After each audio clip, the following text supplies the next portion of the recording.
everybody, welcome back to Barefoot Farm. If you're new, I'm Brittany, and today I'm going to be making a dish of Texas, chicken fried steak. Any good Texan has their own recipe for chicken fried steak.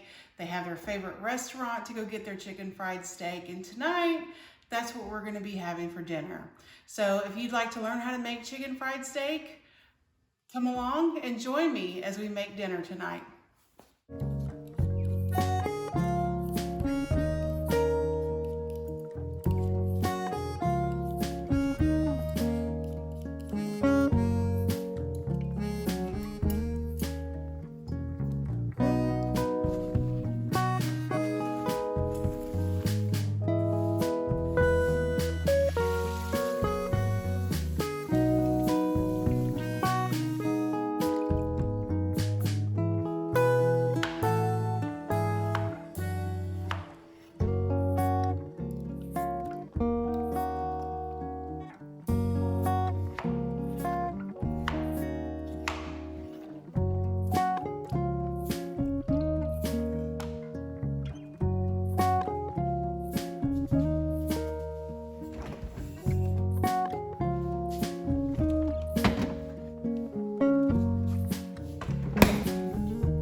Before we get started making our chicken fried steak, I'm going to go ahead and get our potatoes going. Tonight, our sides are going to be mashed potatoes and gravy with a side of broccoli. So I already took the time to go ahead and peel and chop up some russet potatoes here. And I've had them waiting for me in the refrigerator. And so I'm going to go ahead and season them pretty good with some salt and get that on to boil. And so this is gonna be, mashed potatoes is gonna be the last thing that we're gonna do once everything is done, because these potatoes, once they're done, they can just sit in that warm water and stay hot, and they're ready for us when we're ready for them. So I'm gonna go ahead and get those going and start cooking while we're working on battering the chicken fried steak cutlets.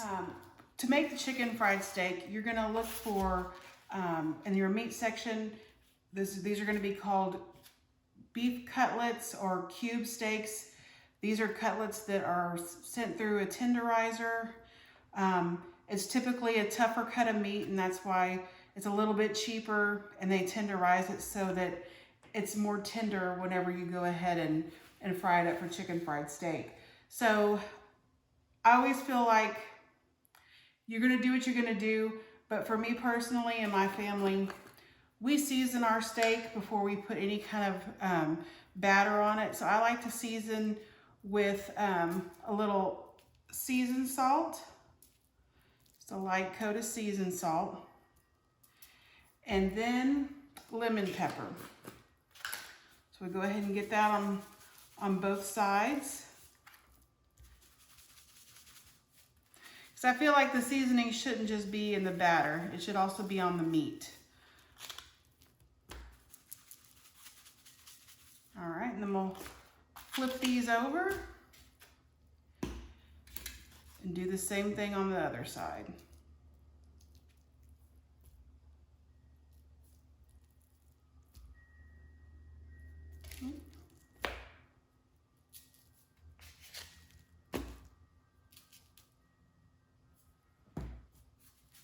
And the lemon pepper.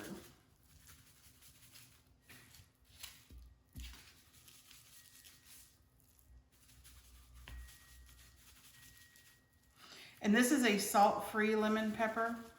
So the only salt that's going on here is the seasoned salt.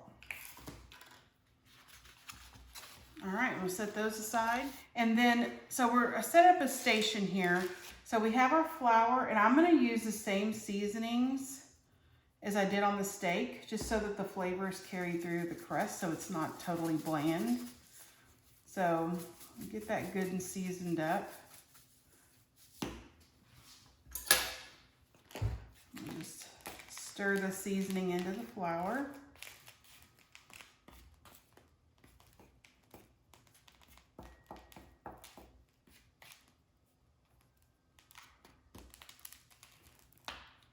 All right, and then here I have two large eggs that I've beat up, and I've put about a 1/4 cup of milk. Now, as we go along, we may have to add some more eggs, but I rather do a couple more later on than waste eggs at this point. And then something that I started doing when my husband and I first got married is, I know typically for chicken fried steak, you do flour, egg, flour. But I like to do something a little different sometimes, and I crush up saltine crackers. And so then I'll dredge the meat in the flour, the egg, and then the crushed up crackers. So I'm gonna go ahead and just crush up these crackers. Probably gonna have to use a rolling pin because I want them to get pretty fine. And we'll crush up these crackers, and I'll meet you back when we want to start getting our cutlets breaded. So I went ahead and put my sleeve of saltine crackers in a Ziploc bag and rolled it with my rolling pin. So we got a pretty fine crumb here. Here we go. And we'll go ahead and get started with one of our beef cutlets. And we're gonna press it into the flour.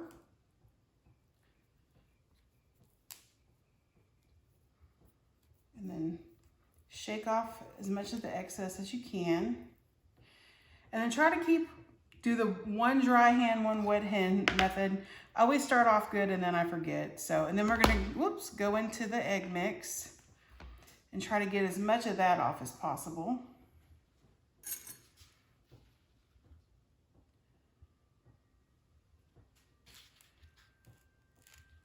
And then into the cracker crumbs.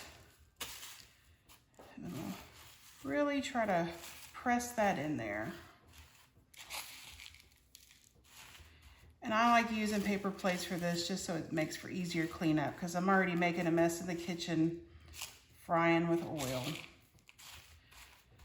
And I currently, while I'm doing this, I have a large pan behind me on the stove with some oil, some vegetable oil in it, getting hot so that once I'm done here, the oil will be ready for us to start frying.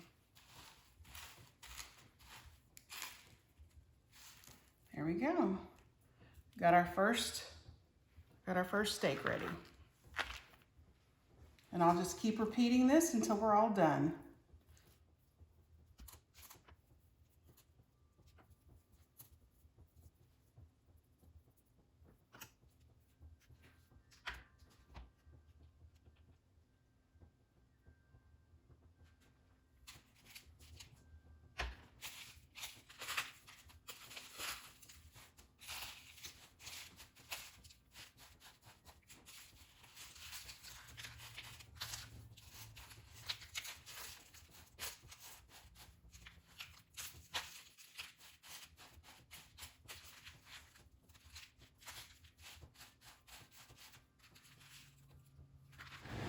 I've gone ahead and breaded 4 of the cutlets and our oil is ready.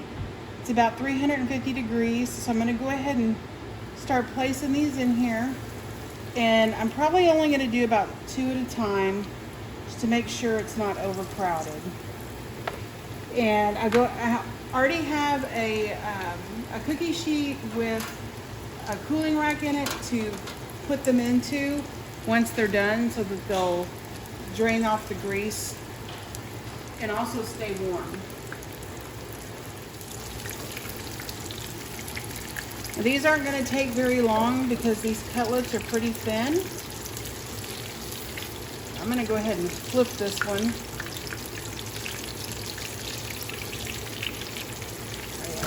There we go.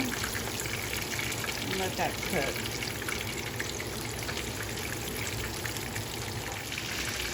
Alright, I've gone ahead and temped this steak right here and it's done. Let that drain off. Set it back here. Check this one.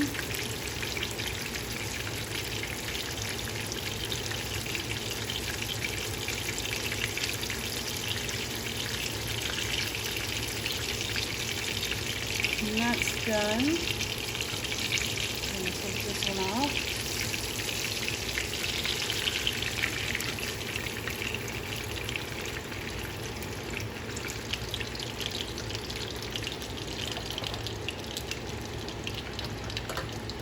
All right, we'll go ahead and get our other two on.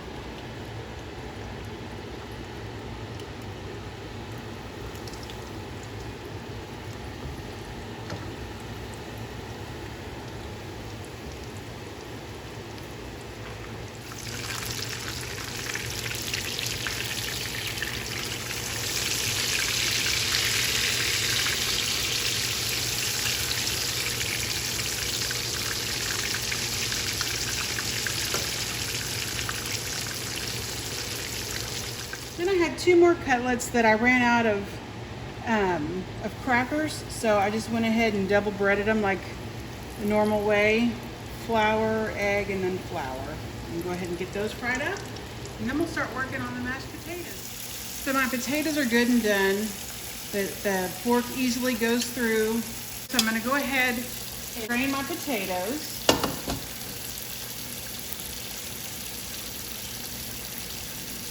And then I'm gonna go ahead and turn the heat on just for about a minute or so to dry up any excess water that might still be in the pot.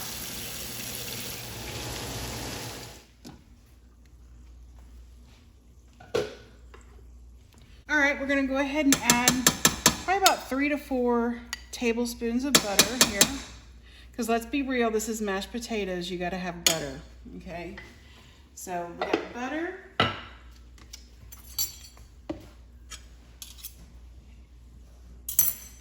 And another thing that I like to add to my mashed potatoes to make them nice and creamy is a couple of dollops of sour cream. Put that in there. So that's probably a 1/4 cup or so. And potatoes need salt, so we already salted the water, but we're gonna go ahead and add a little bit more salt. And then we like black pepper. And then we're gonna add a touch of milk. And we'll add more milk as needed. So I'm gonna go ahead and start mashing it up and see where we're at. I'm gonna go ahead and turn my fire on real low again, just because the milk and the sour cream is cold. So we wanna make sure it keeps temperature.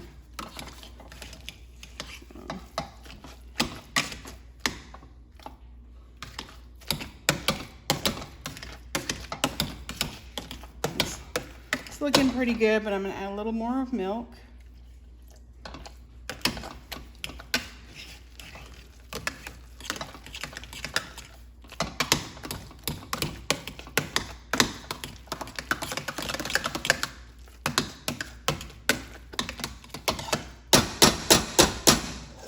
Okie dokie. Get around the edges and stir it up real well.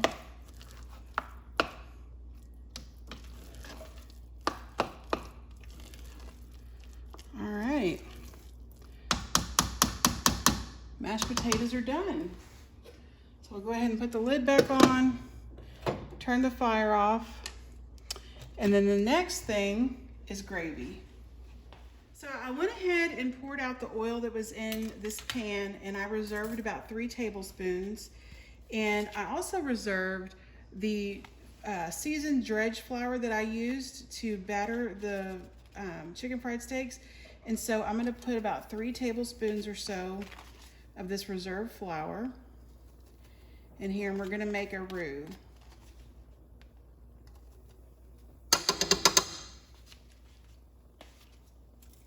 So we'll just use a whisk and go ahead and get that all incorporated and cook out the raw flour taste.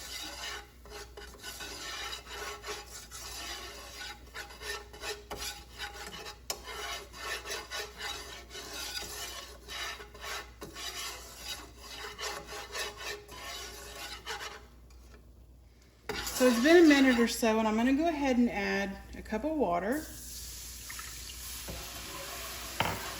and start stirring that around.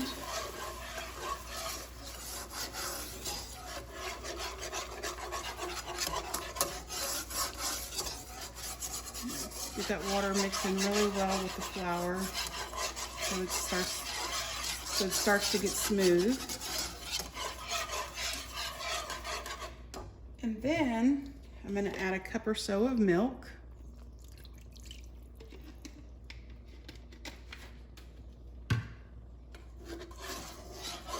Get that well incorporated.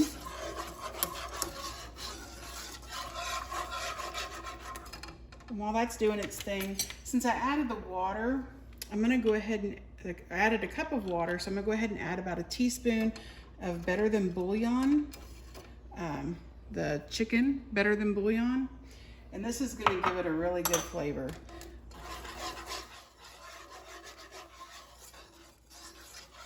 So just keep stirring your gravy until the majority of the lumps are gone and it starts to thicken up.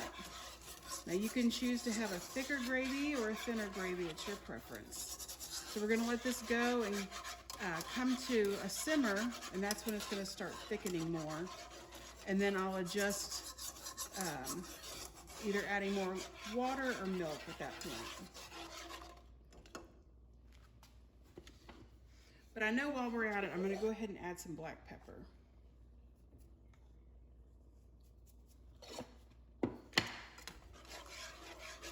And then later I'll taste for salt. All right, I'm gonna start plating up our dinner. So I got a hot plate that's been warming in the oven. So get one of our steaks.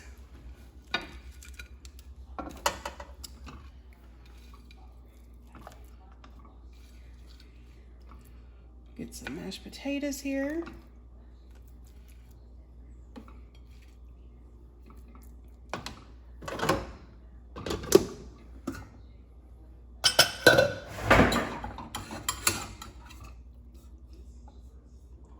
Plate up some cheesy broccoli.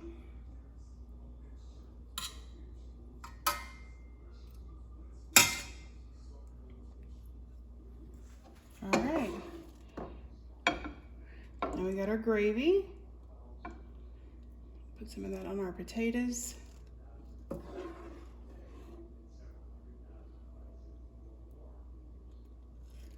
And on our steak.